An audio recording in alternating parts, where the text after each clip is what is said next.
ବଙ୍ଗୋପସାଗରରେ ସୃଷ୍ଟି ହେଲା ଲଘୁଚାପ। ଆଜି 4ଟି ଜିଲ୍ଲାରେ ଭୀଷଣ ବର୍ଷା ହେବ। ଆସନ୍ତୁ ଜାଣିବା ପାଣିପାଗର ଆଜିର ନୂଆ ଅପଡେଟ୍ ବିଷୟରେ। ଆଜି କେଉଁ 4ଟି ଜିଲ୍ଲାରେ ଭୀଷଣ ବର୍ଷା ହେବ ନେଇ ପାଣିପାଗ ବିଭାଗ ତରଫରୁ ଅପଡେଟ୍ ଆସିଛି, ଆସନ୍ତୁ ଜାଣିବା। ତେଣୁ ଭିଡ଼ିଓକୁ ଆରମ୍ଭ କରିବା ପୂର୍ବରୁ ଆପଣ ସମସ୍ତଙ୍କୁ ଅନୁରୋଧ, ଯେଉଁମାନେ ଏପର୍ଯ୍ୟନ୍ତ ଆମ ଚ୍ୟାନେଲକୁ ସବସ୍କ୍ରାଇବ୍ କରିନାହାନ୍ତି, ଆପଣମାନେ ଏବେ ହିଁ ଆମ ଚ୍ୟାନେଲକୁ ସବସ୍କ୍ରାଇବ୍ କରନ୍ତୁ ଆଉ ଏହି ଭିଡ଼ିଓକୁ ବହୁତ ମାତ୍ରାରେ ଲାଇକ୍, ସେୟାର ଓ କମେଣ୍ଟ କରନ୍ତୁ। ଏବେ ଚାଲନ୍ତୁ ଡେରି ନ କରିକି ଆଜିର ଏହି ଭିଡ଼ିଓଟିକୁ ଆରମ୍ଭ କରିବା।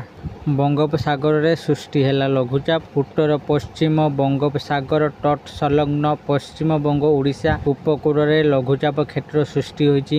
ଆଗାମୀ 2 ଦିନ ମଧ୍ୟରେ ଆହୁରି ଘନୀଭୂତ ହେବା ସମ୍ଭାବନା ରହିଛି।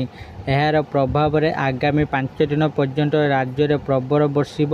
ପଶ୍ଚିମରୁ ଉତ୍ତର ଉପକୂଳ ଓ ଆଭ୍ୟନ୍ତରୀଣ ଜିଲ୍ଲାଗୁଡ଼ିକରେ ପ୍ରବଳ ବର୍ଷା ନେଇ ସତର୍କ ସୂଚନା। କେନ୍ଦୁଝର, ଅନୁଗୁଳ, ଢେଙ୍କାନାଳ, କଟକ ଭୀଷଣ ବର୍ଷା ନେଇ ଅରେଞ୍ଜ ୱାର୍ଣ୍ଣିଂ ଜାରି କରିଛି ଆଞ୍ଚଳିକ ପାଣିପାଗ ବିଭାଗ। 16ଟି ଜିଲ୍ଲାରେ ପ୍ରବଳ ବର୍ଷା ନେଇ ୟେଲୋ ୱାର୍ଣ୍ଣିଂ ଜାରି କରାଯାଇଛି।